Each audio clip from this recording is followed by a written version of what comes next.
For most of us, buying silver is a proud moment. We never look back. However, there are exceptions to that, regardless of the type of silver you buy. And we'll talk about that as well, but this is a little bit different, involving me personally, where I made a purchase of silver and I felt remorse the absolute instant that I made that purchase. I'll explain and show you as we explore.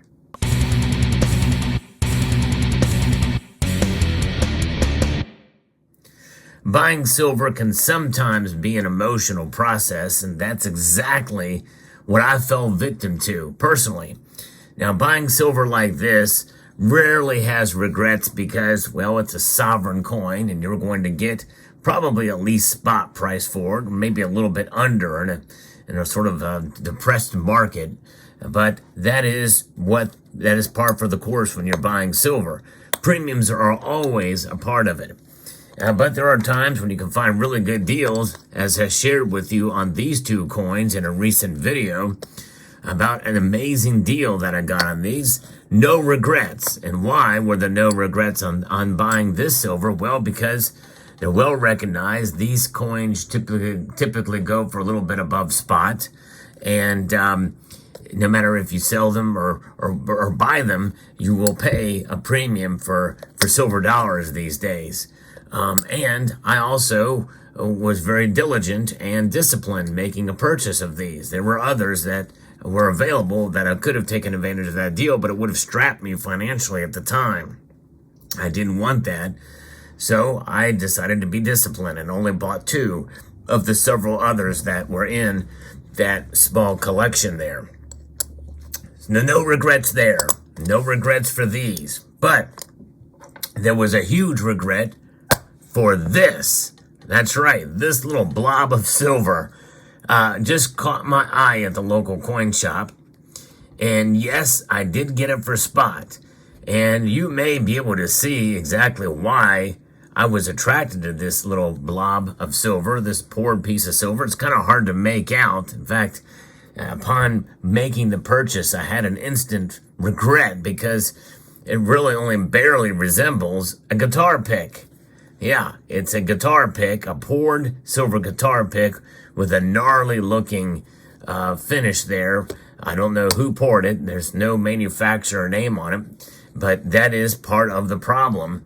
Not all silver is created equal, as I posted in a short recently.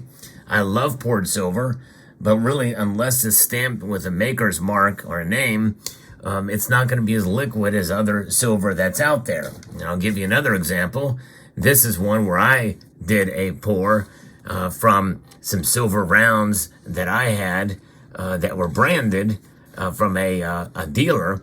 Well, I poured it into this 9.5 ounce 4/9 pure silver bar that has no markings on it. If I were to sell this, they're going to have to take my word for it.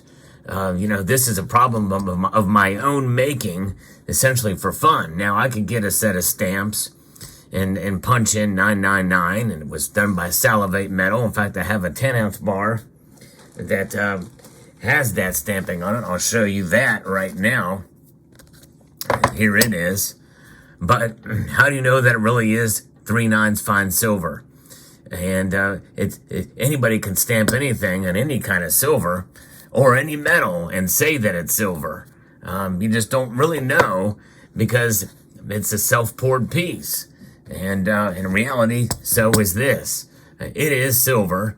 I know it, but you really don't know it. And that's just it. And what kind of silver is this?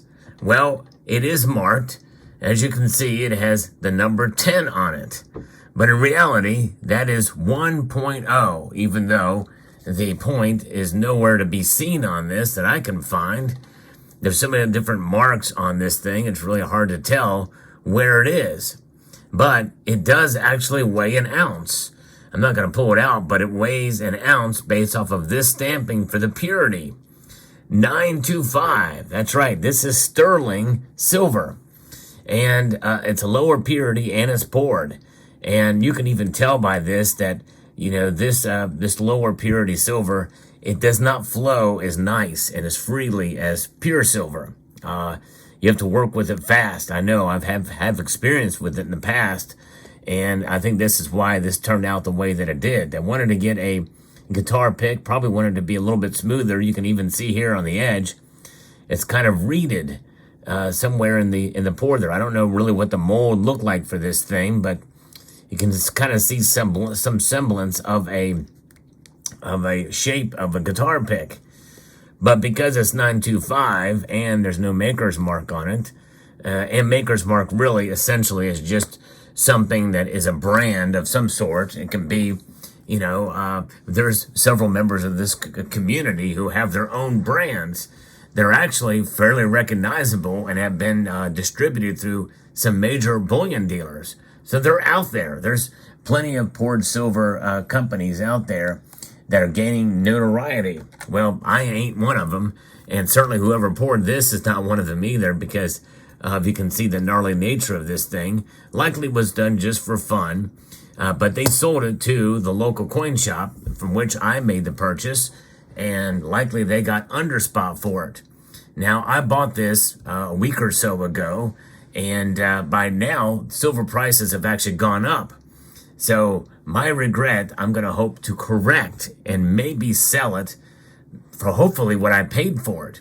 I paid spot for it, so I'm hoping I get spot price right now for it. But which means I would earn a little bit of money on it. But if I don't, and they pay me under, hopefully I will at least get my money back for it. I think I paid $20 or something like that, or $22 for it when silver was $22.50 or somewhere, or $22.60. Or almost 23. Right now, as I record this video, it's over 23. I'm not sure when I'll post this, but regardless, we're going to see what happens, and maybe I can trade it for other silver. But a little bit of an instant regret, a little bit of a purchase that was done, sort of impulsively, which is not what you want to do. You don't want to let emotion drive your purchases, especially for something like this that is not as liquid, literally and figuratively. And that's the case. And more likely, if you can make a choice of which kind of silver you could have at spot, you're going to choose the piece in Morgan dollars. Hands down, every day and any day of the week. No question. That's what you're going to do. These have 90% silver in them. This is 925, but this is not as recognized as these peace dollars and Morgan dollar here. So there's the regret. And it was kind of cool to have a piece of silver shaped like a guitar pick that was kind of thick like that, but it just wasn't going to work.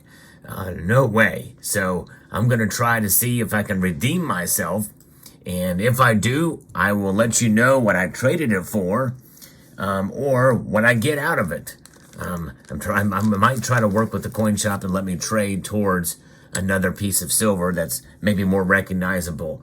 But I do like the cool factor of certain silver pieces, which is why I like to buy some silver from time to time that is unique, but does have some recognizability. Like this piece that I've never shown before, or maybe I have, but just didn't say anything about it. And this is actually part of a massive set of pieces of silver. And I forget now, but I did actually look it up. And it's kind of a cool piece, and it is made of silver. It's nice and thick. So there you go. So let me know what your thoughts are. I'm going to, hopefully, we'll be back in this video to let you know what I replaced this with in due course. So stay tuned. And I am back. Sorry it took me so long, but here's what I got. Boom! A silver bullion coin. Let's take it out of the flip. See what we've got here. Beautiful. This is a 1 pound, 1 ounce angel. 3/9 fine silver. And with very nice details on it. I think this is a part of a series. And I think this is the second coin in the series, if I'm not mistaken, or third. I'm not sure. I'm not really collecting the series. I just think that this was an attractive piece. It was the only one they had in stock there at the local coin shop, but beautifully well done. A young queen on this one, 1 pound denomination. You can barely see it right there. From the East India Company, St. Helena, Queen Elizabeth II. So how did I make out on this? I think I did pretty good. I actually, believe it or not, in that trade, I got $1 more than what I paid for that poured silver pick. I was actually surprised that I would get over $1. I made money on silver immediately. It's pretty amazing and remarkable. In fact, the local coin shop owner was actually quite stunned that I was going to bring it back, but understood, and I was able to profit on the rise in prices over the last couple of days.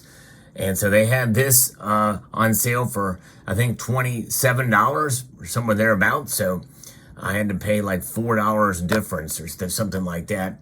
And that's what I did. And it was worth it, though, to get a full ounce of 3/9 fine silver that is fairly recognizable. This is obviously not a silver eagle or a maple leaf. It is a sort of off the beaten path silver bullion coin that really looks like a collector coin. It really does have that nice proof-like finish. The rim has some dings on it because I think they come in tubes and they're just getting marked around a bit. But this is very well done. And I love the intricate pattern in the background. Just got it for its beauty, but it is recognizable. It is a well-established bullion coin, and very well could easily get spot back for this if I needed to in an emergency. And so that is the addition there. And I think I did okay. And I really do believe that this situation is rather unusual. You can't expect to have the same results I did here in correcting a mistake. But that just goes to show you that it really is a lesson to be learned to not buy based off of impulse. Now, there is something to be said for making a purchase of a product, of any product, out of emotion. But as long as you check it with reason and you want to keep it for a while or for a long time, then so be it. There are plenty of silver coins that I bought in silver products and precious metal products and other things that I've bought that I kept as collectibles. And to me, a collector coin or a collectible of anything is in reality just something you enjoy having in your collection. That's really as simple as that. It's not about the cost. It's not about appreciation of value.